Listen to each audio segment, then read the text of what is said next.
दिमाग में आज, हम्म जो मैंने टेस्ट डाला था ना, हम्म उसके भी क्वेश्चन मैं इसी फॉर्मेट में डाल देता हूँ, मतलब टेस्ट के बाद में। हम्म। तो उस पर अगर कुछ कमेंट आते तो क्वेश्चन के कमेंट्स उसी क्वेश्चन के अंदर जाएंगे ना अपने। ठीक है हाँ ये सही रहेगा, डाल ठीक दो। है। हाँ मतलब मैं कर लूंगा वो, नेक्स्ट टाइम याद दिला देना मेरे को नेक्स्ट टेस्ट के लिए। हम्म। ठीक ठीक है। है, क्वेश्चन नंबर कौन सा यार? 9, 10 10। 10? 9 हो गया था ना? 9 हो गया था, मेरे मेरे हिसाब से तो हो गया था। हाँ हो दो गया था, हो गया इंटरेस्ट था। ग्रुप, हाँ आई थिंक हो गया नहीं था। नहीं हुआ था। ये हो जाएगा हाँ आगे, इसके सिमिलर एक और क्वेश्चन है लास्ट पे, सेम ही मटेरियल आएगा उसके 11th मेरे ख्याल से, वो बस उन्होंने थोड़ी वर्डिंग चेंज कर रखी है, ओके, चलो ठीक तो है। ये हो जाएगा उसी में content. Question number 10, evaluate the nature and distinction of economic and associational interest group in pressure politics of the developing countries. बताओ भाई, क्या इंट्रोडक्शन शुरू कैसे करें इस क्वेश्चन के अंदर? देखो यार, मैंने तो आंसर ये वाला लिखा नहीं, लेकिन मेरे अकॉर्डिंग जो उसने गेब्रियल आलमंड ने जो क्लासिफिकेशन दिया था ना इंटरेस्ट ग्रुप का, मेरे ख्याल से वहां से स्टार्ट कर सकते हैं। ये उसने तो वो 4 क्लासिफिकेशन दिए थे, उसकी बात कर रहा है? हाँ, एक एक मतलब एक लाइन की डेफिनेशन देके वो मेंशन कर सकते हैं ना कि उसने 4 में क्लासिफाई किया था, मतलब। आई थिंक वो बॉडी में ज़्यादा ठीक रहेगा यहाँ पे। मतलब मेरे हिसाब से फाइनर का वो नहीं था, इनविजिबल एम्पायर वाला, उससे स्टार्ट करके जो तूने बोला है ना, वो बॉडी में दे तो ज़्यादा बेटर रहेगा, पूरा क्लासिफिकेशन ठीक ठाक कर देंगे तो। हाँ, कर सकते हैं मेरे ख्याल से।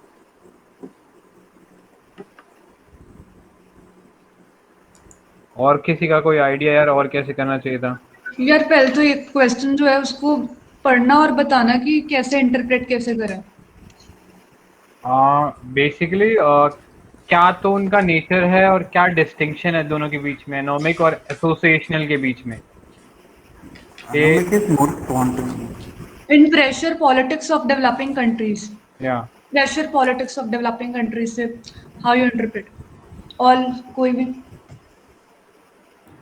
Like you can take example of India, Naxal group, ULFA, um, यार, JNK Liberation Front, and is it association Varun में like वरुण बोल रहा है क्या, वरुण? yes, हाँ actually I read your answer, मेरे को थोड़ा ये चीज लगा कि you tried to relate all the economic groups with terrorist group, मतलब like no, yeah, that was like it became negative. Yeah, it was हाँ वो मेरे को थोड़ा लगा कुछ ज्यादा ही yeah, टेररिस्ट पे चला गया वो। yeah, हाँ, So listen, I was searching the term pressure politics.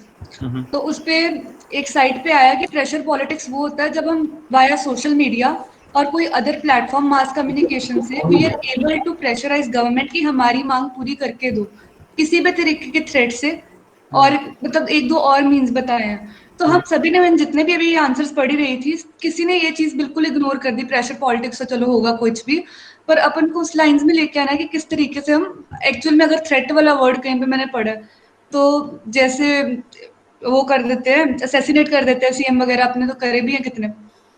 तो वो उस कॉन्टेक्स्ट में मे बी ये क्वेश्चन है, एक बार देखना पढ़ के, इसलिए मैंने बोला इंटरप्रेट देखना कैसे कर रहे हो। तो शायद उस कॉन्टेक्स्ट में कि जैसे डेवलपिंग कंट्रीज में ये बेनजीर भुट्टो वगैरह अपने ये वाले साइड, तो अपन की बात नहीं मानते तो अपन एलिमिनेट करने तक भी जाते हैं। तो उस लिहाज में एनोमिक और एसोसिएशनल का कितना रोल है, मे बी। वो तो आई थिंक थोड़ा ना यार आई थिंक फ्रेश। हाँ चल ठीक है, इतना तू बोल। जरूरत नहीं है, प्रेशर पॉलिटिक्स के ऊपर फोकस करने की जरूरत नहीं है कुछ भी इसमें। हाँ इट जनरली मीन्स कि यार interest group and pressure group का काम ही वो होता है ना, प्रेशर डालना। हाँ हाँ, मतलब इतना नेगेटिव में मत ले जाओ कि हाँ जस्ट मतलब प्रेशर तो किसी भी तरीके का हो सकता है ना। प्रेशर ग्रुप हाँ करते मैंने, क्या है, वही हाँ तो करते हैं सब काम। पॉजिटिव भी होता है नहीं। हाँ but politics specifically पूछा ना, तो चलो चलो स्ट्रक्चर बताओ, मतलब क्या करोगे इंट्रो में, क्या कोई तो ये डेफिनेशन डाल दोगे, ठीक है। नेक्स्ट बताओ। फिर आई थिंक जो सेकंड चीज़ विकास ने बोली वो सही है, मतलब we can introduce with Gabriel Almond and classification, कि मतलब इसने चार करेक्ट। टाइप and को डिवाइड करा Robert है। Dahal also said that like polyarchy or pressure group. And that is from Indian western society Constitution, right. I mentioned it like Article 19 Clause 1 Clause 3, formation of association.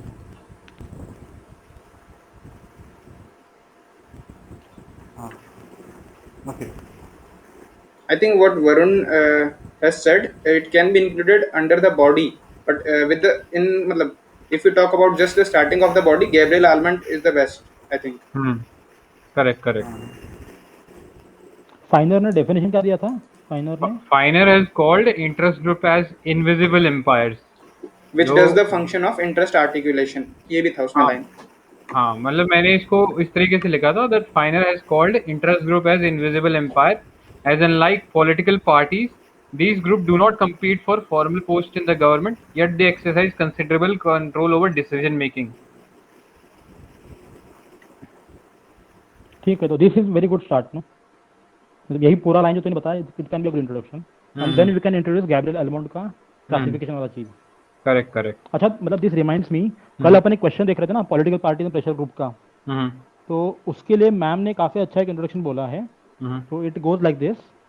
According to structural functional approach, Gabriel, Almond and Powell has described political parties and pressure group as performing most important input function. And ये बताने का, and फिर next para में we will start with the definition of political party and pressure group differentiation. This is a very good connecting line for both. हाँ, इसमें interest articulation वाला डाल के और फिर थोड़ा और वैल्यू लोडेड हो जाएगा इनपुट हाँ, के, इनपुट correct, से पहले इंटरेस्ट आर्टिकुलेशन. Right. ठीक है. और क्या आ सकता है? Like anomic groups are like input output function में they can be used as environment, like if you consider boundary environment like that. Association will be more like interest articulation group, and anomic is more like environment. They kind of pressure itself from environment. I think. Correct. थोड़ा सा हाँ. Anomic के बारे में मेरे को थोड़ा सा कंफ्यूजन था, मटेरियल भी ज्यादा नहीं लिखा हुआ बिकॉज नॉर्मलेस वगैरह लिखा हुआ है. They are spontaneous. They are not permanent. They are just like ad hoc committees in like politics, just like that. They are specific purpose. Correct. Ad hoc and miscellaneous. But like. Naxal groups are often donated as like anomic groups, but they are like became permanent overall the time. हाँ, I believe, मतलब ना I saw that एक दो answers में anomic के अंदर terrorist organisations का नाम लिखा हुआ है, तो मेरे ख्याल से थोड़ा एनोमिक में ठीक नहीं रहेगा because when we talk about anomic they are mostly less institutionalized, more spontaneous. But if you see this terrorist organization तो इनका एक डिसेंट स्ट्रक्चर होता है, मतलब पूरा Narmada Bacha also we can write it. Associational में आ सकता है ना फिर वो वो terrorist वाला. एसोसिएशनल में आना चाहिए. तो Narmada Bacha. हाँ, तो वो मेरे को थोड़ा लगा कि काफी लोगों ने उसको एनोमिक में इस तरीके से क्लासिफाई कर दिया है. मतलब मैंने इसको ऐसे किया, जैसे मैं पढ़ दूं क्या अपना आंसर, तो लक्ष्मीकांत में प्रेशर ग्रुप्स में एनोमिक में दे रखे हैं ये. क्या टेररिस्ट ग्रुप? हाँ, अच्छा, तो बताओ, नाम बताओ, लोगों ने मतलब करा क्या एग्जांपल दिया है? उन्होंने दे रखे हैं एनोमिक में. पहले तो गैब्रियल और आलमंड पोवल की डेफिनेशन वगैरह देने के बाद all India Sikh student federation, नवा निर्माण समिति of Gujarat, naxalite groups, Jammu and Kashmir liberation front, all Assam student union, United liberation front of Assam and दल खालसा. हाँ. अच्छा, जो मतलब टेररिस्ट ग्रुप में भी जो छोटे छोटे ऑर्गेनाइजेशन उनको एनोमिक बोला है. यस. हाँ, उनको बोल सकते हैं. जो छोटे ग्रुप हैं वो हो सकते हैं उसके अंदर. But इसमें तो नक्सलाइट, इसमें सीधा बोला नक्सलाइट ग्रुप्स भी एनोमिक है. हैं? ये कॉपर वेट, मैं वो डेफिनेशन पढ़ती हूँ जिससे उन्होंने स्टार्ट करा. Almond and Powell observed by anomic pressure groups we mean more or less spontaneous breakthrough into the political system from the society such as riots, demonstrations, assassinations, and the like. The Indian government and bureaucratic elite, overwhelmed by the problem of economic development and scarcity of resources available to them, inevitably acquires a technocratic and anti-political frame of mind. Particularistic demands of whatever kinds are denied legitimacy. As a consequence, interest groups are alienated from political system.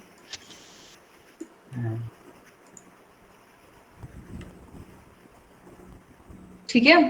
उन्होंने बिल्कुल ही उस तरीके से बोल दिया कि system के साथ उनका लिंक नहीं है, उनकी इकोनॉमिक डेवलपमेंट पूरी नहीं हो रही है और राइट्स हो रहे हैं, डेमोन्स्ट्रेशन हो रहे हैं, दंगे हो रहे हैं. तो इस वजह से ये ग्रुप्स जो हैं वो इस फॉर्म में आते हैं.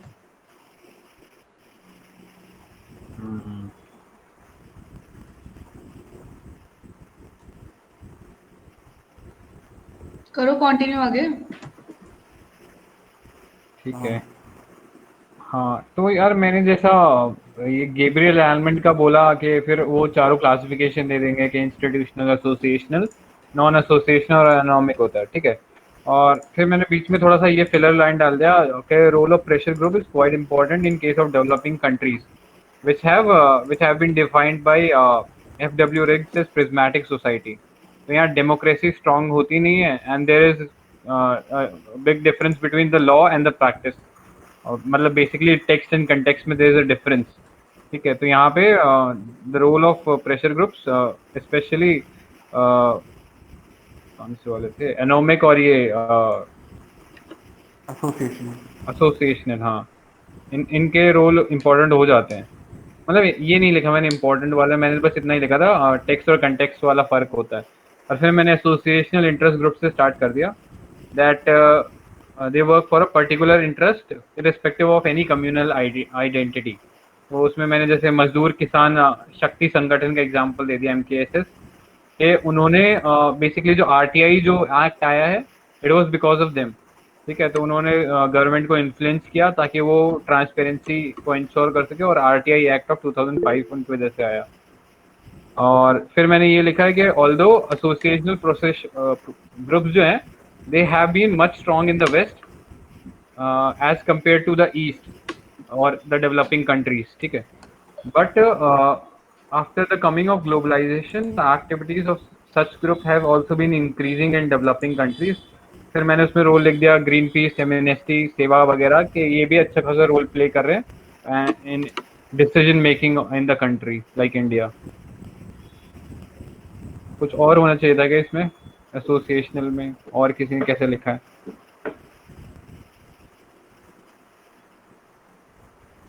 द सीक्रेट प्राची का देख लो, उसने भी कंटेंट अच्छा लिख रखा है। वैसे स्ट्रक्चर वाइज 3 आंसर थे उसमें, ये CEO का ही सबसे बेटर था, संजय का ही। और किसने लिखा था इसमें?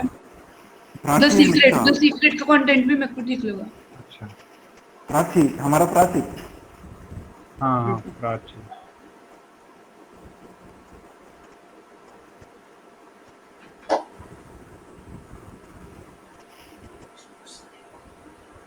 In USA, parties do not differ in terms of their ideology, and hence pressure group have to play active role to ensure. Whereas in Britain, political parties have ideological basis, hence pressure groups are not so active. Labour Party is assumed to take care of interest of working class। इसमें शायद I think develop countries का example ले लिया। हाँ, ये तो मैंने लिखा क्रिटिसिज्म में कि USA शायद रहने देते।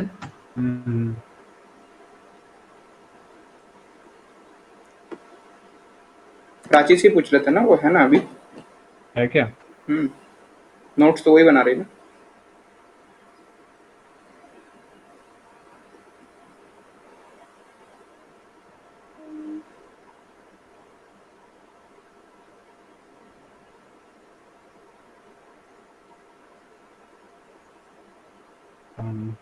प्राची है क्या?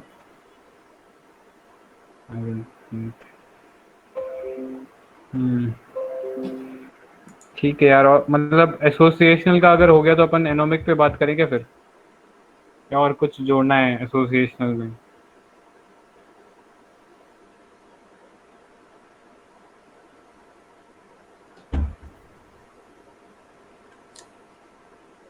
चलते हैं एनोमिक पे, चलते हैं फिर। ठीक है। तो एनोमिक का मेरे को भी थोड़ा कंफ्यूजन था, बट आई थिंक ये टेरेस्ट वेरेस्ट वाला कर सकते थे उसके अंदर। तो मैंने मतलब जैसा एसोसिएशनल खत्म कर दिया ना मैंने कि एसोसिएशन ऐसा ऐसा है, और अब ग्लोबलाइजेशन के बाद इनका इन्फ्लुएंस आ गया, तो फिर मैंने उसको मतलब ऐसा लिंक करके जोड़ा है कि in contrast to associational interest group, मतलब नेक्स्ट पैरा से, anomic groups are non institutionalized and come together for a short term goal like a protest for better road or better civic infrastructure। तो वो जैसे Shubhra ma'am का वो नहीं था, एक एग्जांपल दे रखा था उन्होंने नोट्स में कि वो आई थिंक एक्सीडेंट्स के, रोड एक्सीडेंट, हाँ रोड एक्सीडेंट के रिस्पॉन्स में मैंने उन्हीं लाइन में मतलब एनोमिक ग्रुप्स को समझा, और उसी लाइन में मैंने थोड़ा सा इसको लिखा है। तो ये जो जैसा भी टेररिस्ट ग्रुप वाला बताया, ये शायद फिर ऐड हो सकता था इसमें, ठीक है। फिर मैंने ये लिखा, since these are not very institutionalized, their power to influence the decision making is very limited. However, they are often supported by political parties running after the catch-all situation. या मतलब कुछ थोड़ा और बेटर लाइन हो सकता था कि वो कैच ऑल पार्टीज जो है वो फिर आके इनको बैकिंग देती है. ठीक है. बस मैंने लेकिन टेररिस्ट ग्रुप एसोसिएशन में नहीं आ सकते क्या? नहीं, वो आ सकते हैं ना, जैसे वो बोला ना कि अरे दोनों भी हो सकता है, दोनों भी हो सकता है. दोनों भी हो सकता है. जैसे बड़े बड़े टेररिस्ट ग्रुप हैं तो वो इंस्टीट्यूशनलाइज्ड हैं. जैसे का CPIM माओइस्ट वाला, वो इंस्टीट्यूशनलाइज कह सकते हैं, अच्छा खासा अपना पैरेलल गवर्नमेंट चलाते हैं वो लोग. बट जो छोटे छोटे टेररिस्ट ग्रुप है ना, जैसे अभी बताया, सब ग्रुप्स, हाँ, सब ग्रुप नए नए आ जाते हैं तो वो उनको एनोमिक में लिख सकते हैं. ठीक है. लेकिन फिर मैं यहाँ पे वो पॉलिटिकल पार्टीज वाला लिख दिया ना, तो वो शायद यार जैसे इंडिया अगेंस्ट करप्शन का मूवमेंट था, अरे हाँ, वो मैंने शायद किसी एग्जांपल कैन यू में इंक्लूड लिखा है. दैट? मैंने शायद या फिर दूसरे निर्भया वाला बोल सकते हैं, मीटू वाला बोल सकते हैं क्या? ये वो थोड़ा इंस्टीट्यूशनल. लेकिन वो सोशल मूवमेंट, वो सोशल मूवमेंट में आएगा यार. अच्छा, वो जो तूने अन्ना वाला बोला और मीटू वाला बोला ना, वो उसमें आएगा, सोशल मूवमेंट्स में. ओके. ओके. यार मेरे नोट्स में तो ये भी लिखा हुआ है कि एनोमिक ग्रुप जो है ये पॉलिटिकल डिके की वजह से आए थे, जैसे हंटिंगटन ने बोला था. ये भी है क्या? पॉलिटिकल डिके, हाँ, ये कह सकते हैं. ये अच्छा पॉइंट रहेगा, ये बहुत ही अच्छा पॉइंट रहेगा इसमें, पॉलिटिकल डिके का.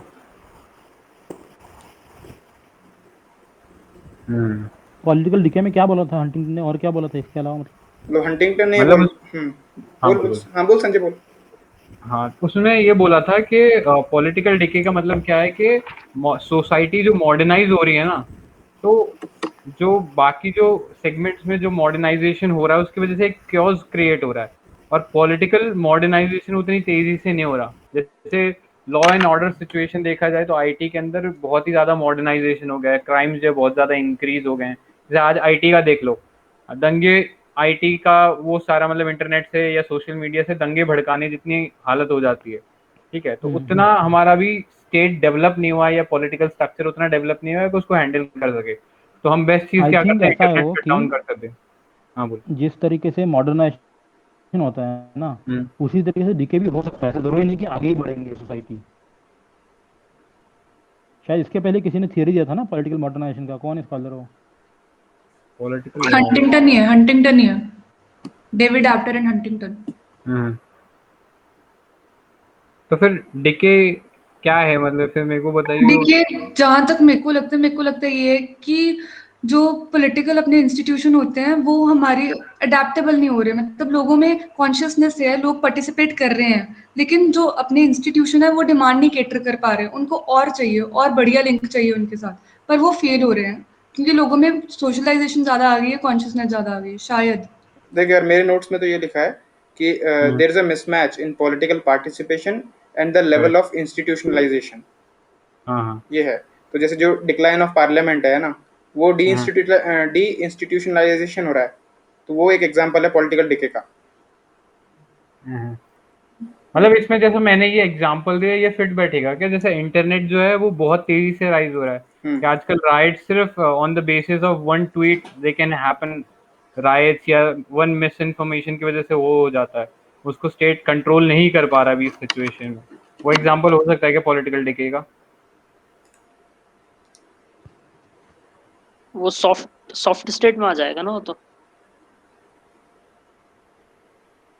सॉफ्ट स्टेट तो वो हो गया ना कि वो अपनी बात को इम्प्लीमेंट नहीं करा पा रहा. अभी जैसे पॉलिटिकल डिके देखा जाए, इंटरनेट वाला देखा जाए, तो ये तो यूनिवर्सल चीज हो गई है.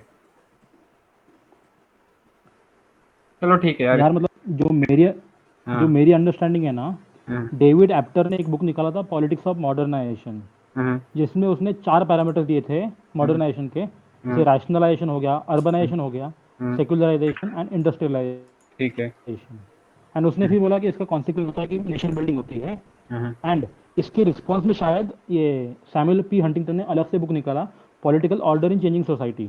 तो वो बोला कि मतलब इट्स नॉट नेसेसरी कि हमेशा मॉडर्नाइजेशन ही होगा, it might also become political decay. मतलब पॉलिटिकल पार्टिसिपेशन करना चाह रहे लोग बट इंस्टीट्यूशनल हो नहीं रहा है, मतलब लोग आना चाहते हैं बट स्टेट की कैपेसिटी उतनी नहीं है को ले पा रहा है लोगों को, एंड इनपुट ले रहा है प्रॉपरली उसका।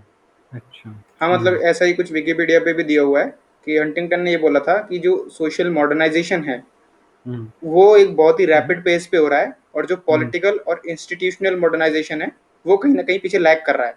तो जो बीच में जो बनता है ना उसको पॉलिटिकल डिके बोलते हैं। मतलब सोशल पार्टिसिपेशन तो बढ़ गया लेकिन पॉलिटिकल इंस्टीट्यूशनलाइजेशन इतना ज्यादा नहीं है। ओके, हाँ ठीक है, ये हाँ समझ गया, करेक्ट करेक्ट। जो जो लक्ष्मीकांत में भी डेफिनेशन लिखी है उसका भी इनडायरेक्ट मीनिंग यही बन रहा है कि जो लोग हैं उनमें कॉन्शियसनेस है कि सरकार हमारे मतलब कुछ नहीं कर रही, हमको इकोनॉमिकली बेनिफिट नहीं दे रही, और इसीलिए वो उनसे अलग हो गए हैं, दूर हो गए हैं पॉलिटिकल सिस्टम से, क्योंकि जो इंस्टीट्यूशन उनकी डिमांड केटर ही नहीं कर रहा, तो फिर वो अपना अलग उन्होंने बना लिया। इनफैक्ट कोविड-19 को लेके हम इस सिचुएशन को ज़्यादा बेटर एक्सप्लेन कर सकते हैं कि कैसे लोगों की डिमांड शायद मीट नहीं कर पा रहा है स्टेट। फिर लोगों ने क्या किया? हाँ हाँ लोगों ने अब तो क्या ही, अब तो राम भरोसे। नहीं मतलब मैं यही पूछ रहा हूँ, जैसे उन्होंने ये एक्नॉलेज तो कर लिया कि स्टेट कुछ नहीं कर रहा, ठीक है, फिर उन्होंने करा क्या? जैसे यहाँ तो अपने पास एग्जांपल था कि उन्होंने ग्रुप्स बना लिए, इंटरेस्ट ग्रुप्स बना लिए। कोविड पर्टिकुलर केस में क्या किया? सोनू सूद वैसे लोग भी तो हैं कुछ जिनमें कॉन्शियसनेस है, जिन्होंने अपनी अपने दम पर थोड़े से शिट यार वेट। हाँ, पॉलिटिकल डिके तो मतलब प्रॉब्लम है ना, उसमें कोई सोल्यूशन थोड़ी है कि उन्होंने ये उसके अल्टरनेट कुछ निकाला हो।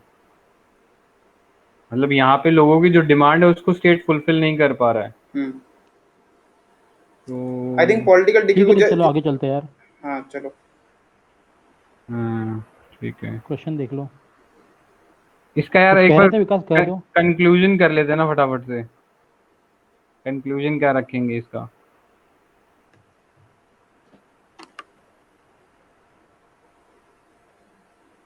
मेरे दिमाग में थोड़ा सा रॉबर्ट डेल का पॉलीआर्किक वाला आइडिया आ रहा था कि मतलब ऑल्दो ये दोनों जो ग्रुप हैं थोड़े आपस में डिस्टिंक्ट रहते हैं in their functioning and in their structure, yet they play a very significant role in a polyarchic political system।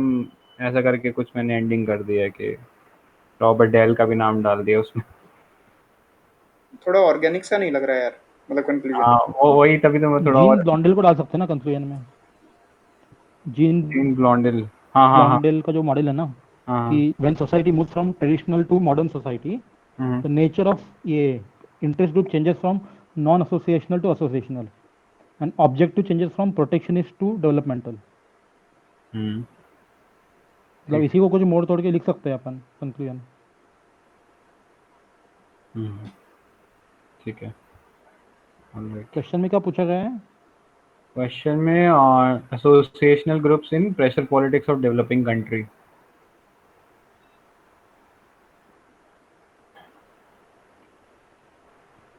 बाकी लोग बोल रहे हैं कंक्लूड कैसे करोगे तुम?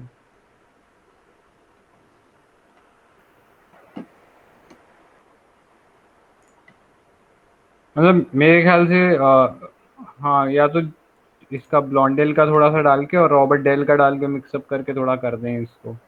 दो स्कॉलर ज्यादा नहीं हो जाएंगे कंक्लूजन में? हाँ ये भी। मतलब बॉडी में कुल मिला के एक स्कॉलर है और कंक्लूजन में दो हैं।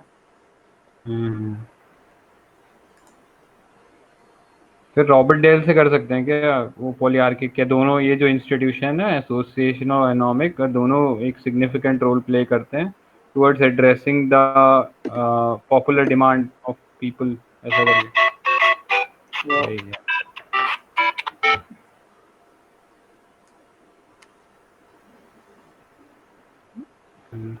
यार रॉबर्ट डेहल का जो है वो कंसेप्ट वेस्टर्न कंसेप्ट तो नहीं है, वेस्टर्न सोसाइटी का स्टडी किया हुआ? यूएस को स्टडी किया उसने। पॉलीआर्किक तो हम कहीं पॉलीआर्की टर्म यूज करा है उसने। I think it's in the context of USA. वो तो यूएसए का पर्सपेक्टिव तो है, बट आई थिंक वो यूनिवर्सल भी तो है। जैसा तू देखेगा iron law of oligarchy Robert Michael है, तो उसने अप्रोच ही सिर्फ सोशलिस्ट कंट्रीज को किया है। जो सोशलिस्ट कंट्रीज ये बोलती थी कि भैया हमारे तो पूरा डेमोक्रेटिक सेटअप है, उनको अप्रोच किया। तो आयरन लॉ ऑफ ओलिगार्की और पॉलीआर्की कहीं ना कहीं सिमिलर ही है अप्रोच में, कि जो पावर जो होती है वो मासेस के पास नहीं होती, एलीट के पास होती है। मतलब आई एड्रेस के वो उसने वो चीज एक्सपेरिमेंट यूएस के लिए किया था, बट आई थिंक उसका जो आइडिया है वो यूनिवर्सल है. I wrote like ठीक है democratic चलो okay. politics, like through negotiations with these pressure groups, they can make better policies like that. इसमें bargain. इसमें ये ऐड कर सकते हैं, जैसे वरुण वाला पॉइंट अच्छा है, इसमें ये ऐड कर सकते हैं कि एक स्कॉलर है रॉबर्ट हार्डग्रेव, ठीक है, मैम के नोट्स में ही है मेरे पास तो उसने बोला था कि ये जो इंटरेस्ट ग्रुप है, प्रेशर ग्रुप्स हैं, इनकी लेजिटिमेसी अब बढ़ रही है एलपीजी रिफॉर्म्स के बाद. ठीक है, तो हम इसको और जो वरुण ने बोला वो वाला पॉइंट मतलब ऐड कर सकते हैं, तो एक स्कॉलर भी हो जाएगा और एक थोड़ा फ्यूचरिस्टिक सा भी हो जाएगा. सही बोल रहा. इस लाइन पे करेंगे तो ठीक रहेगा. मतलब और किसी के पास कुछ और हो तो बताओ यार.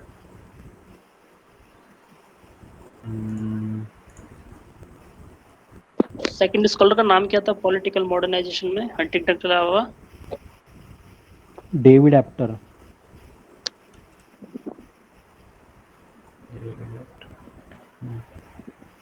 Like I have this thing. Political decay में chances to क्या मैं said this thing. Can I say this now? हाँ please. Like it's an example like what happened in USA after election, like it is like not peaceful transition, right? Like Republicans like they protested to give their power. So that after that what happened is in Myanmar, like they didn't transfer the power to Democrats. Like what happened, they military coup started. What they can say is like Myanmar is taking example of USA. So many scholars also told this, like Pratap Bananayata, Farid Zakaria also, like they commented on this. Does this make sense? मतलब उसका इससे क्या relevance रहेगा, इस answer question से क्या relevance है उस चीज का? हाँ, not this question. I said that like political decay. Okay ठीक. That I remember that. ठीक है नेक्स्ट चलते हैं. ठीक है. Question number 11. Is the rise of social movement a sign of opening up of popular space in political process or decline of representative politics? ये तो कल डिस्कस किया था ना अक्षय? सोशल मूवमेंट किया था क्या? नहीं मतलब उसमें उस पेपर में था ये, उस पे आखिरी क्वेश्चन था ये, यही था ना? हाँ कल ही किया था. यही था. तो फिर दोबारा थोड़ी करना है. छोड़ो फिर नेक्स्ट. वीडियो में देख लेंगे ना, बाकी कल जो यूट्यूब पे होगी. ऑलराइट. 12th ऐसे के ऊपर न्यू सोशल मूवमेंट. तो इसमें कैसे किया स्टार्ट?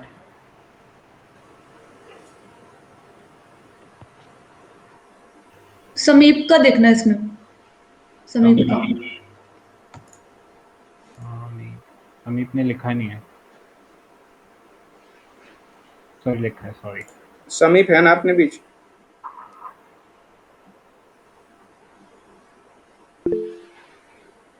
हेलो. हाँ है ना. हाँ भाई बता दे क्या है, मतलब क्या लिखा है तुमने इसमें? मतलब स्टार्ट कैसे किया मतलब?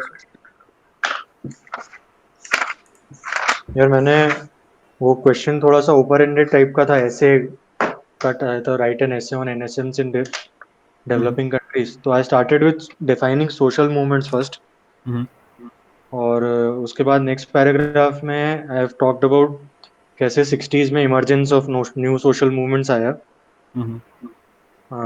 तो basically social movements, the new social movements का कॉन्टेक्स्ट रखा कि 60s में how there was a shift from material issues to post material issues.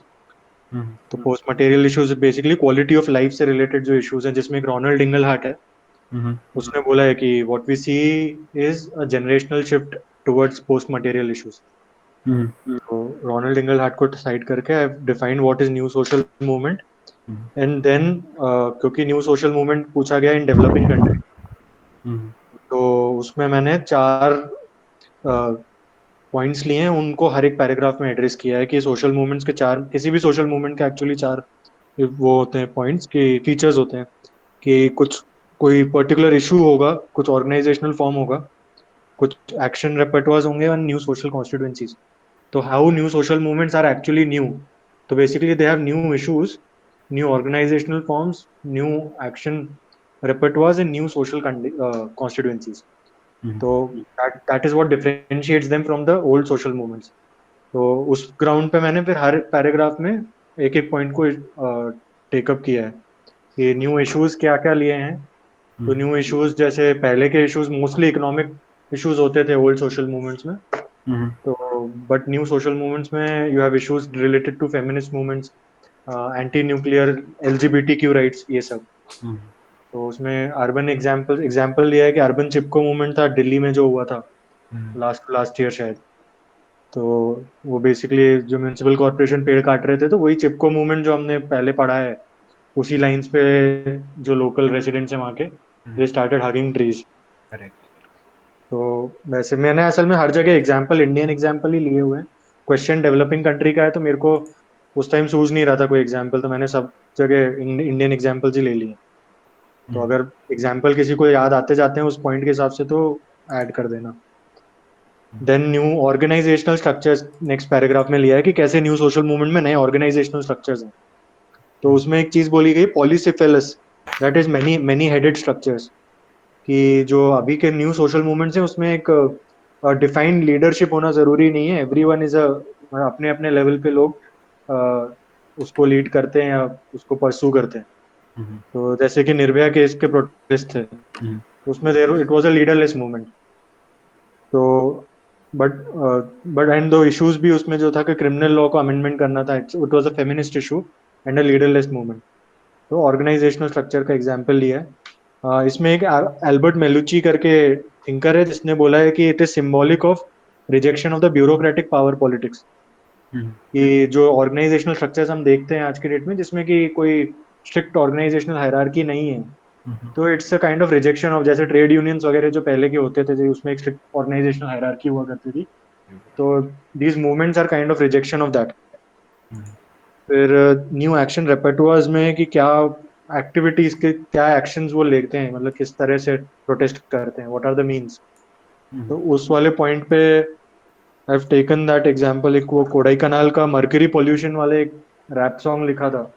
That was one way of kind of अपने आप प्रोटेस्ट का एक तरीका एक तरह से लिया था. नागालैंड वाला लिखना. नागालैंड में भी था, मेरे को आइडिया नहीं, मेरे को वो कोडाई कनाल वाला पता था तो रिटर्न नागालैंड में भी था, तो वी कैन ऐड इट. हाँ, तो basically symbolic direct action. And इसमें एक चीज बहुत डिफरेंट है, that is use of media, social media particularly.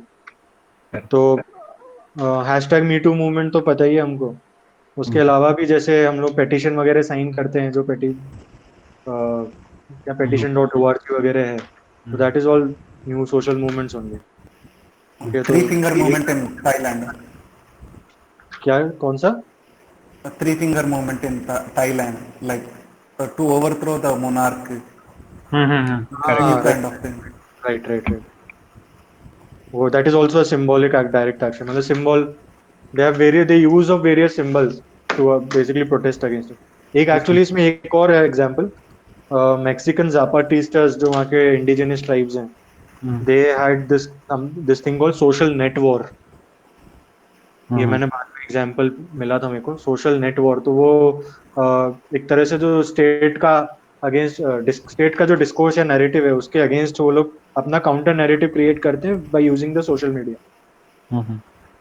तो वैसा एक चीज है. फिर दूसरी चीज है कॉन्स्टिट्यूएंसीज, कि कौन है जो पार्टिसिपेट कर रहे हैं इन न्यू सोशल मूवमेंट्स में. तो उसमें कॉडग्रोव एंड डफ करके थिंकर्स हैं, उनने मिडिल क्लास रेडिकलिज्म की बात की है न्यू सोशल मूवमेंट कॉन्टेक्स्ट में. मिडिल क्लास तो बेसिकली इनके जो लीडर्स हैं, it is not the working class. ठीक है, वर्किंग क्लास नहीं है, it is the new middle class that we see. इसमें स्टूडेंट्स हो सकते हैं, आपके प्रोफेशनल्स हो सकते हैं, और जो भी अर्बन एरियाज में आपके जो भी मिडिल क्लास होता है वो. ठीक है, तो वैसे करके. तो एसेंशियली मैंने क्वेश्चन न्यू सोशल मूवमेंट्स इन डेवलपिंग कंट्रीज पे था, तो मैंने उसको 4 फीचर्स पे लेके 4 पैराग्राफ में चारों फीचर्स एड्रेस करते हुए एग्जांपल्स लिए. तो वैसे करके चलाया। फिर देन कंक्लूजन तो मैंने काफी उसी टाइम बैठ के कुछ कुछ बना दिया था, तो वो एक बार रीड कर लो कि growth of new social movement is an evidence that people are not apathetic or uninterested in politics in developing countries। एक लास्ट पैराग्राफ में रिवाइटलाइजिंग डेमोक्रेसी तो लिखा है मैंने, बट वो strong civic culture is technically wrong, तो उसको काट देना, that is not right actually. Civic culture essentially means अपनी ड्यूटीज वगैरह को फॉलो करना और अथॉरिटी को मानना, तो वो गलत हो जाएगा फिर अगर हम न्यू सोशल मूवमेंट्स के उसके कॉन्टेक्स्ट में लेंगे तो बाकी मैंने कंक्लूजन तो मैंने थोड़ा सा वही किया है, एक्सपैंड किया है जबरदस्ती का, तो वो देख लो। अब मेरे ख्याल से मेरे को मतलब स्ट्रक्चर के हिसाब से ये ठीक लगा, तो मैंने इस तरह से परस्यू किया था। अब आप लोग बताओ आपका क्या फीडबैक। एक्चुअली वो जो चार जो पॉइंट्स लिखे हैं ना, इश्यूज एंड एक्शन रेpertoires, वो it can be a guiding light for any question on social movements. उन चारों पॉइंट को लेके अगर कोई सा भी क्वेश्चन आता है सोशल मूवमेंट पे एक्सपैंड करना है, तो उन 4 पॉइंट्स को लेके एक्सपैंड किया जा सकता है। हाँ बोलो, आप कुछ बोल रहे थे।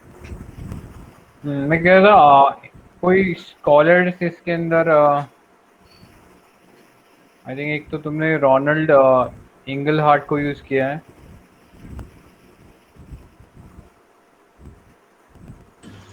एक नेपोलियन ने एक आंसर लिखा है, उसमें उसने काफी स्कॉलर लिखे हैं, 3-4 लिखे हैं, देख लेना। उसका मेरे को थोड़ा स्ट्रक्चर इतना क्लियर नहीं लगा था।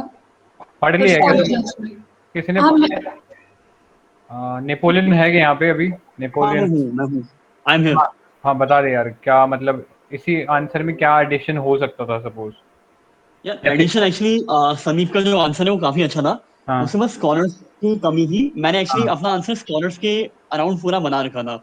हाँ अब इसीलिए जो मेरा आंसर था उसमें मैंने ओल्ड सोशल मूवमेंट से न्यू सोशल मूवमेंट कैसे अलग है ये बेस बना के आंसर लिखा था। बट आई थिंक समीप वाला स्ट्रक्चर बहुत ज्यादा अच्छा है। हाँ उसमें स्कॉलर्स है। स्कॉलर्स एक तो मैंने जीन कोहेन के का लिखा हुआ है। हाँ दूसरा एजी फ्रैंक का था, जिसने एजी फ्रैंक और उसने के एस सिंह, ये दोनों न्यू और ओल्ड सोशल मूवमेंट को डिफाइन कर वो लिखा था, डिफरेंशिएशन। और तीसरा मैंने एक एलन ट्यूरिंग का लिखा हुआ था, जिसने न्यू सोशल मूवमेंट में बताया था कि क्लास का रोल बिल्कुल खत्म हो चुका है और बाकी मॉडर्न सोसाइटी है, दैट इज द रियल वो प्रोटैगनिस्ट, जो सॉरी रियल थिंग जिसकी वजह से जो है एलियनेशन बढ़ता जा रहा है अभी की डेट में। और लास्ट में इवन जो कंक्लूजन था वहां पे मैंने राजेंद्र सिंह को कोट करा था कि how new social movements are leading to the democratisation of discourses, जहाँ पे इंडिविजुअल, कम्युनिटी, सोसाइटी सब आके अपनी प्रॉब्लम्स को पोर्ट्रे कर रहे हैं और शेयर करके सॉल्यूशन ढूंढ रहे हैं। लेकिन हाँ, एक चीज जो मुझे इस समीप के आंसर और मेरे आंसर में नहीं था, वो इश्यूज क्या क्या है न्यू सोशल मूवमेंट में। तो उसके मैंने नोट्स बना रखे हैं, वैसे मैं शेयर कर दूंगा। बट यही यही सारे इश्यूज थे, जैसे कि दे मिरर द आइडियोलॉजिकल ओरिएंटेशन, वो पॉलिटिकल चैनल्स को ज्वाइन नहीं करते हैं और पब्लिक ओपिनियन को मोबिलाइज करते हैं। दूसरा, they still contain the elements of the old social movements, like Elden करके एक थिंकर है, सॉरी स्कॉलर है, उसने लिखा था कि कल्चरल मूवमेंट है जो सोशल लाइफ को अपोज कर रहे हैं, और पॉलिटिकल मूवमेंट है जो मॉडर्न सोशल स्टेट को की डोमिनेशन को चैलेंज कर रहे हैं। So in this way they still have the elements of the old social movements. तो ये मैंने दो क्रिटिक इसके वो डाले थे मैंने, जो इश्यूज हैं अभी भी मॉडर्न न्यू सोशल मूवमेंट के साथ। तो मैं सारे जो मैंने लिखे हुए मैं शेयर कर दूंगा। बाकी मैंने स्कॉलर्स काफी कोट कर रखे, मैंने काफी स्कॉलर्स को के पॉइंट ऑफ व्यू से ही लिखा था answer. But I still think समीप का answer is much better, structure उसके हिसाब से हो सकता है। ठीक है।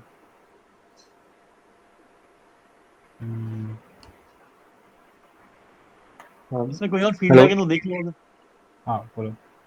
हाँ, जैसे मेनली जो नीलेश ने अभी बोला कि ओल्ड सोशल मूवमेंट्स और न्यू सोशल मूवमेंट्स में एक्चुअली कई सारे ओवरलैप अपने को मिल जाते हैं। उसी ग्राउंड्स पे एक और एक पॉइंट मुझे मिला था कि इवन जो डिफरेंशिएशन है ये भी काफी वेस्टर्न बेस्ड है, क्योंकि अगर हम देखें तो इवन ओल्ड सोशल मूवमेंट्स में we have issues of environment. For example अगर हम बिश्नोई कम्युनिटी को लें, तो वो एक तरह से 17th-18th सेंचुरी का मूवमेंट था, but it was around environmental issues only. तो बहुत वो डिफरेंशिएशन जो बना है ओल्ड और न्यू के बीच में, that is mainly in the western context only. But हाँ, मतलब एक्सेप्शंस हैं, ब्रॉड डिफरेंशिएशन है, बट उसमें भी आप एक्सेप्शंस निकाल सकते हो जहाँ पे ओवरलैप होता है ओल्ड और न्यू में। हाँ, कि जैसे न्यू में ओल्ड के कैरेक्टरिस्टिक, हाँ आई थिंक ये लिखा भी है ना उसके नोट्स में मैम शायद, मैम के नोट्स में है ये। हाँ कि दोनों के बीच में डिस्टिंक्शन ज्यादा है नहीं डेवलपिंग में। और जो एग्जाम्पल थे ना डेवलपिंग कंट्रीज के, जो एग्जाम्पल्स कह रहे थे आप लोग, वो एक्चुअली मैंने एक दो के नोट्स में देखे थे। मैं एक बार दोबारा देख के उनको शेयर कर दूंगा इसकी गूगल मीट के बाद। ठीक है। एक मेरा क्वेश्चन है, जैसे अपन ने इसके अंदर मूवमेंट्स लिख दिए तो अपने को क्या लिखना चाहिए कि उनका क्या इफेक्ट रहा, ऐसा कुछ पॉइंट भी होना चाहिए क्या इन आंसर्स में? मेरे ख्याल से आइडियली वो असल में क्वेश्चन में ना पूछा है कि ऐसे on develop new social movements in developing countries, तो काफी ओपन एंडेड है मेरे ख्याल से। इसमें कुछ एक पर्टिकुलर स्ट्रक्चर होगा तो वो जरूरी नहीं है, तो कुछ भी लिख बट हाँ सकते हैं उससे रिलेटेड। जैसे इससे पहले एक आंसर था ना, मतलब इसी लाइंस पे जो 11th आंसर था, तो उसमें शायद इसी के बारे में पूछा हुआ था कि कैसे पॉलिटिकल प्रोसेस को इफेक्ट कर रहे हैं। तो मतलब मैंने उसके अंदर ये मीटू वगैरह वाला लिखा था, तो मतलब दिस हैज रिजल्टेड इन, जैसे इंडिया के अंदर पॉश एक्ट आया, prevention of sexual harassment at work place, वो एक्ट आया, शी बॉक्स एक्ट आया, तो मतलब हाँ एक्चुअली कर सकते हैं वो, करना मुझे अब लगता है कि करना चाहिए वो। उसका इम्पैक्ट क्या रहा हाँ। Towards the end, we can definitely use that. Hmm. जैसे अब कंक्लूजन में मैंने इन एनी केस उसको फालतू में बढ़ाया हुआ है, तो आई गेस वहां पे कंक्लूजन में भी हम उसका इम्पैक्ट लिख सकते हैं कि एटलीस्ट 2 पैराग्राफ लास्ट में लिख, हम्म। तो ठीक है। मेरे ख्याल से वो ऐड करना चाहिए हमें, impact of new social movements. एक स्कॉलर है ना रंजीता मोहांती करके, उन्होंने बोला है कि सोशल मूवमेंट ने जो पब्लिक स्पेस था उसको डेमोक्रेटाइज कर दिया है। तो इसको कंक्लूजन में डाल सकते हैं क्या?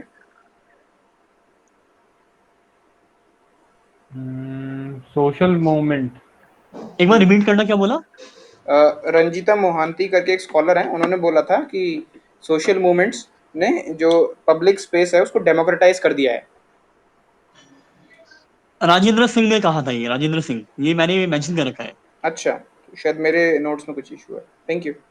हाँ, I am pretty sure Rajendra Singh है। मैंने क्योंकि गूगल किया था उसको, मेरे को भी उसमें डाउट था थोड़ा सा, ठीक है और ये ठीक मैंने कंक्लूजन में डाल रखा है मैंने पॉइंट। ठीक है।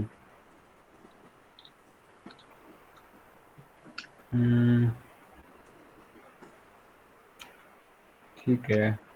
इसे कुछ न्यू सोशल मूवमेंट के लाइन पे नहीं करना चाहिए, मतलब वो चीज़ ठीक है कि वो कर सकते हैं, वो तो नहीं मतलब अपने को कुछ याद आ रहा था, वो चीज़ तो स्टैंडर्ड रहेगा अपना सोशल मूवमेंट के किसी भी आंसर में, वो अपना एंडिंग रह सकता है जैसा वो अभी बोला वो उसके ऊपर। बट हाँ मतलब न्यू सोशल मूवमेंट को लेके कुछ हो सकता है क्या, कुछ इनोवेटिव, कुछ आइडिया कंक्लूजन में?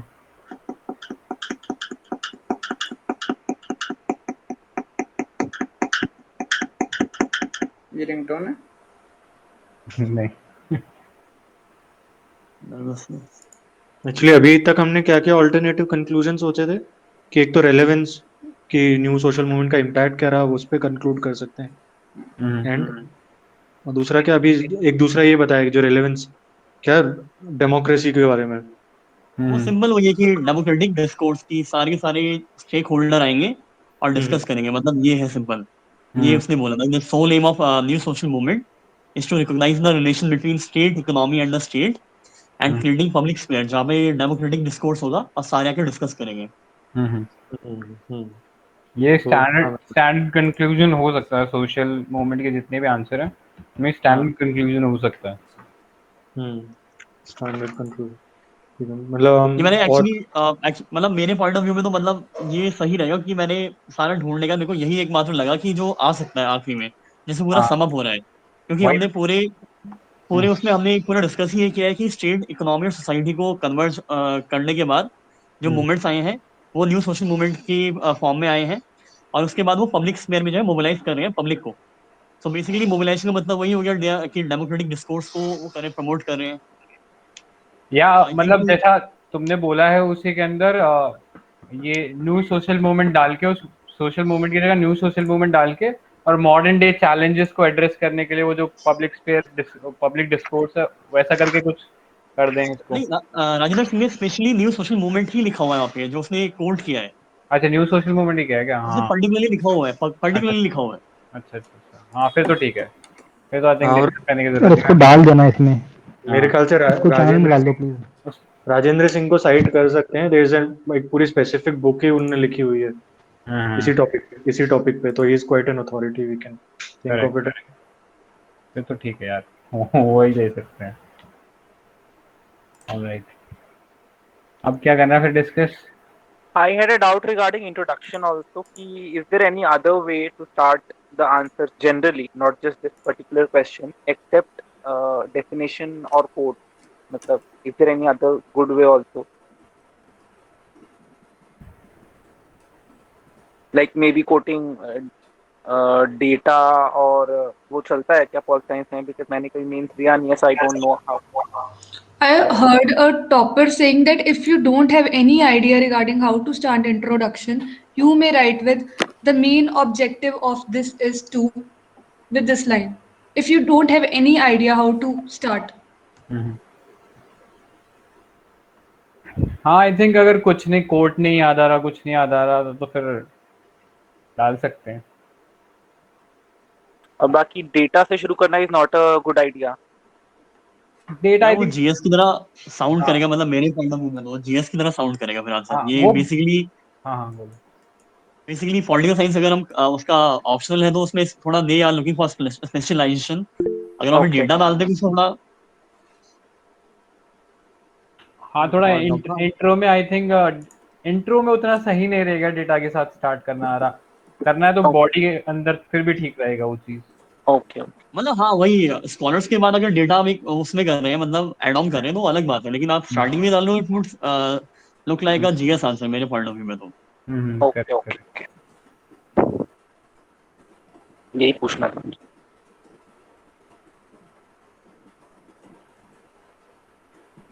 ठीक है,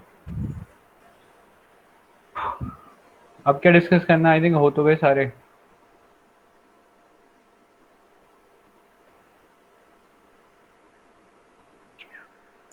कुछ और डिस्कस करना है? हाँ वही, किसी के पास कोई सजेशन हो कि भाई अभी खत्म कर दें या कुछ और डिस्कस करना है, कोई भी चीज।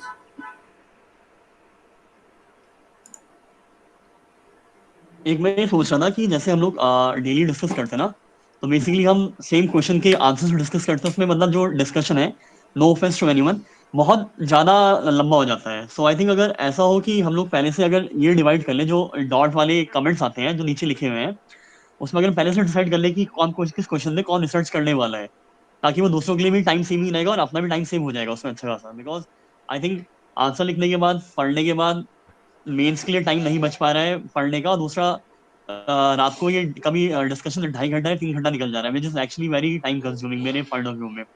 सो आई थिंक हमें पहले इसका जो भी हम रात को डिस्कस करने वाले हैं, 1 घंटा या 1.5 घंटा निकाल के हमें अगर रिसर्च कर ले उस पर कि क्या कंक्लूजन हो सकता है, ताकि हर एक में बोलने को कुछ रहे। क्योंकि एज आई हैव सीन की अगर जो डिस्कशन हो भी रहे हैं, हार्डली 4 या 5 लोग ही बोलते हैं, और 50 में से यहाँ पे हार्डली 14-15 लोग वो करते हैं, गूगल मीट में इन्वॉल्व होते हैं। हाँ आई थिंक यार ये तो एक यूनिवर्सल लॉ है कि आप अगर 50 बंदे मतलब 10 बंदे भी ले आओगे ना, तो वो उसमें पार्टिसिपेट करने वाले 50% ही होंगे। अगर हम रिसर्च भी कर लेते हैं एक आंसर पे, बट स्टिल हम डिस्कस जब करेंगे तो डिफरेंट ओपिनियंस तो आएंगे, टाइम तो फिर भी लगेगा।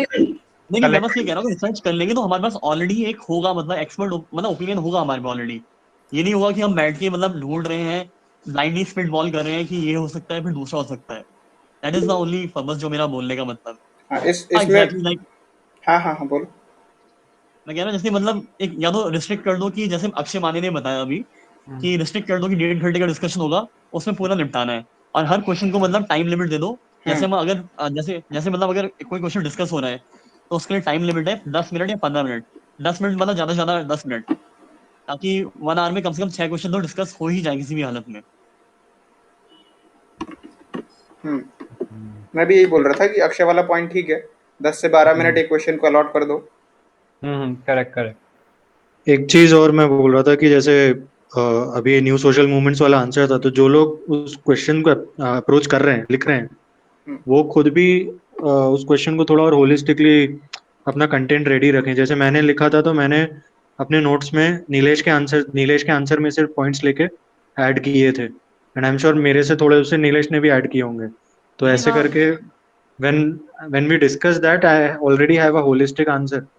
तो जो ले रहा है वो क्वेश्चन वही थोड़ा सा इनिशिएटिव ले इनिशिएटिव लेके अपनी तरफ से उस आंसर को थोड़ा होलिस्टिक बनाने का कोशिश करे, एंड ऑल्सो उस पे जब आपके आंसर पे बाकी लोग भी कमेंट कर रहे हैं तो whenever you are discussing, मेरे क्वेश्चन पे मैं डिस्कस कर रहा हूँ तो आई शुड मेक श्योर मैं सिर्फ अपना आंसर नहीं डिस्कस कर रहा हूँ, I am also discussing the comments on my answer plus any other value add that I have done from others answers. Correct. नहीं मतलब वो भी मैं भी वही कर रहा हूँ। लाइक मैंने भी जो उसके इश्यूज थे न्यू सोशल मूवमेंट के, वो अभी 1 घंटे पहले बैठ के ही बनाए थे मैंने।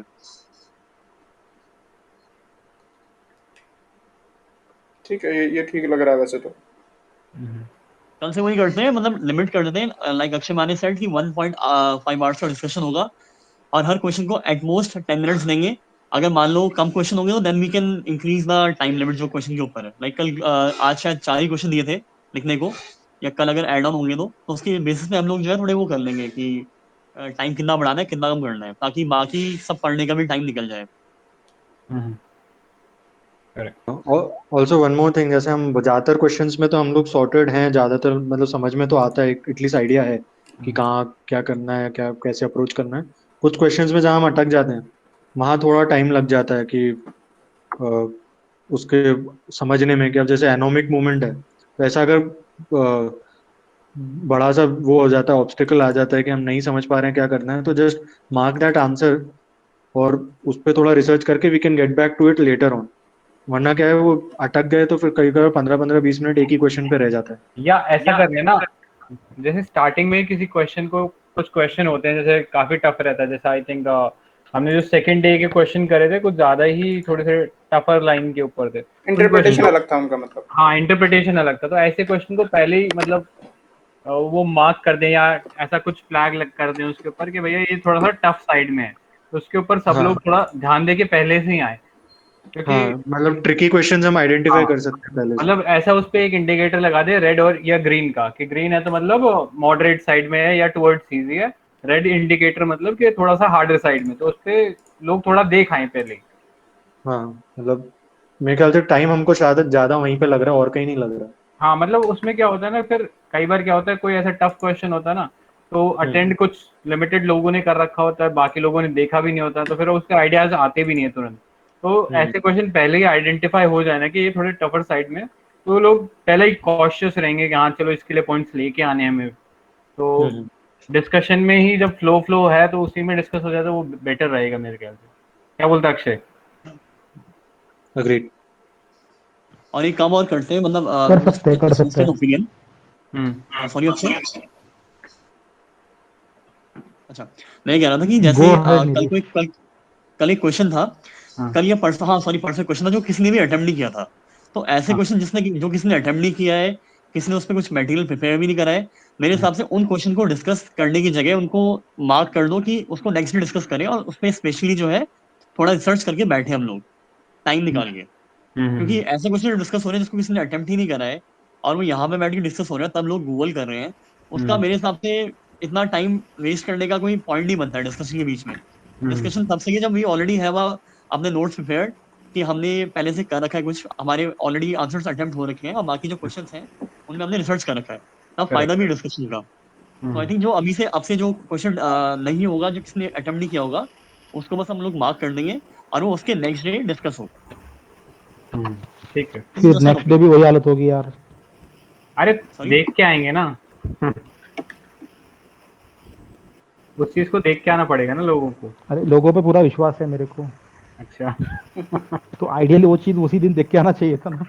नहीं मैं कह रहा हूँ, अगर देख के आगे तो फिर तो पॉइंट नहीं होगा, फिर तो डिस्कस होगा। मैं कह रहा हूँ अगर किसी ने देखा ही नहीं, किसी ने वो क्वेश्चन अटेम्प्ट ही नहीं करा, इन दैट केस मैं कह रहा हूँ अगर देख लिया तो ऑब्वियसली डिस्कस होगा वो तो फिर। ठीक है, तो आई थिंक इस लाइन पे ठीक रहेगा कि अगर कोई नहीं हो रहा है या किसी ने किया ही नहीं है, देखा ही नहीं है, तो फिर उसके लिए अपन एक दिन मतलब नेक्स्ट डे कुछ बैकअप लेके चलें। आई गेस जो नहीं भी देखा होता हम डिस्कस करते तो काफी पॉइंट्स आ ही जाते हैं। जैसे अभी अपन ने ये न्यू सोशल मूवमेंट करा, इसके नीलेश के पास भी पूरे पॉइंट्स है, समीप के पास भी, बट फिर भी ये क्वेश्चन डिस्कस हुआ है ज्यादा टाइम पे, इसको कम टाइम नहीं लगा है। डिस्पाइट हमारे पास पूरा मटेरियल था, राइट? तो जो 2-3 बंदे भी करेंगे मतलब मेरा मतलब ये है कि क्वालिटी कॉम्प्रोमाइज ना होएगी, फिर तो पर्पस डिफीट है इसका डिस्कशन का ही। हाँ मतलब मेरा पॉइंट वही है कि क्वालिटी कॉम्प्रोमाइज ना हो उस केस में। Varun Reddy saying something, yes Varun.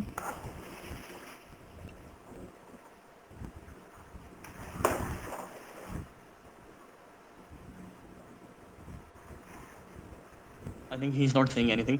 हाँ मैं वही कह रहा हूँ कि क्वालिटी कॉम्प्रोमाइज ना हो, इसी पॉइंट ऑफ व्यू से कह रहा था मैं। बाकी आप लोग देख लो जिस हिसाब से सही लगे। मेरे हिसाब से तो उसमें टाइम वेस्ट करना इतना यूज है नहीं उसका मेरे हिसाब से। ठीक है।